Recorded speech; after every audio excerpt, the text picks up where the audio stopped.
everyone, this is Nutana and I have Sandeep with me working on this presentation about a published paper, Monitoring and Remote Sensing of Street Lighting System using Computer Vision and Image Processing Techniques for the purpose of mechanized blackouts.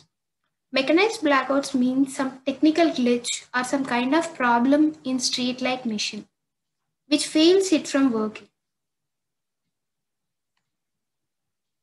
As we all are very well aware for the necessity of perfectly functioning streetlights, very common thing is that they provide clear vision at night times, increases security, reduces nighttime car accident, increases fear to commit a crime by enhancing CCTV effectiveness during the night times.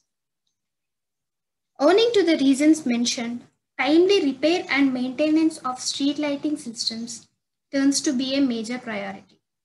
This can be done by traditional inspection and checkout method, where some people walk down the street and note those lights which are not working, which consumes a lot of manpower, lot of time, and less accuracy. The other common method for monitoring is based on measuring the consumed current of each lamp and comparing it with the nominal current to check which ones are working. The data collected through all these power lines are sent to the control stations and detection is done. We can also play with the intensities of the lights based on the environmental and traffic conditions, which benefits us from energy saving, time saving, flexibility, less maintenance cost, and high reliability. This image shows working of the previous method I have mentioned.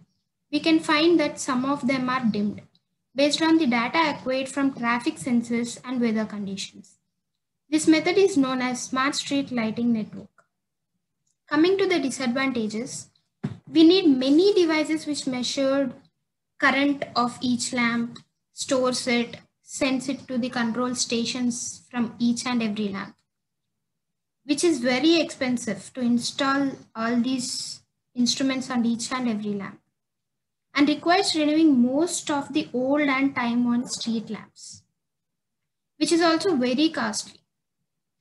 Even after installing, the possibility of damage due to two-phase power line is very high. Not to mention the complexity of single line map, feeding the lamps by different feeders, turns to be deal breakers.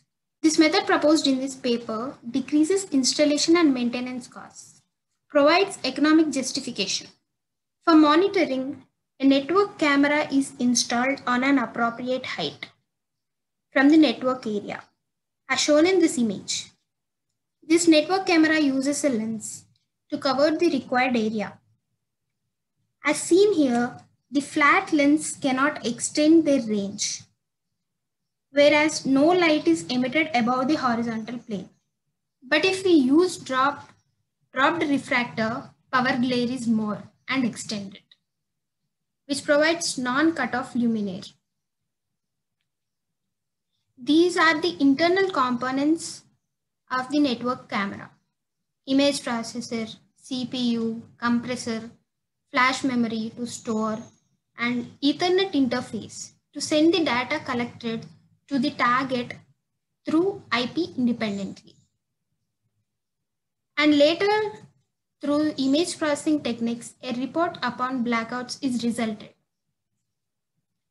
So this is the way image is transformed.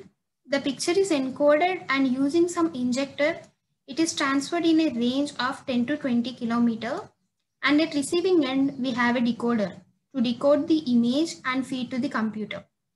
We can receive data from multiple systems in the same way. Getting to the method in detail. Firstly, RGB image is converted into grayscale. Then thresholding filter is applied on the grayscale image and converts the image into binary. In order to eliminate all those car lights or some disturbances, a low pass filter is applied. However, if the picture is taken from far away from the network area, using low pass filter may lead to some missing some important and valuable data. So it is not recommended to use low pass filter in such case. The next step is negative. This is not a compulsion. Also, this is the step where all these binary ones and zeros get swapped in the matrix, resulting the swap between dark and the bright regions in the image. Next, image labeling technique is implemented, where all the bright spots are labeled with pixel numbers and spatial location, where x0, y0 being the beginning and x1, y1 being the ending parts of those bright spots. Next, pixel filtering is done to remove some of the bright spots which are not the important data. Using some special database with the information of lamp posts, which is created beforehand when all those lamps are working 100%, detection of blackouts is done and a report is issued. So this is the sample image captured by one of those cameras. And next, this is the grayscale image. This is the image after thresholding. And as we can see that this is the image after low pass filtering, which have removed some of those bright spots. And this is negativing. And after labeling, we can see that we have 19 labeled spots. And here is the final result after pixel filtering, where we can't see all those 19. We can see almost 5 to 6 bright spots which are labeled.